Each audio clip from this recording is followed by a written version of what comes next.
కథలెన్నో చెప్పారు, కవితల్ని రాశారు, కాలాలు దాటారు, యుద్ధాలు చేశారు. ప్రేమలో తప్పు లేదు, ప్రేమలో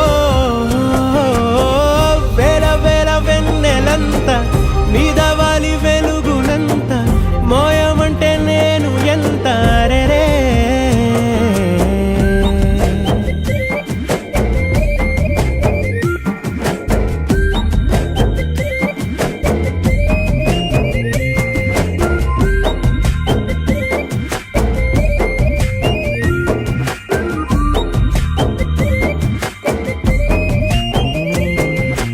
ఆకాశం తాకాలి అని ఉందా, నాతో రా చూపిస్తా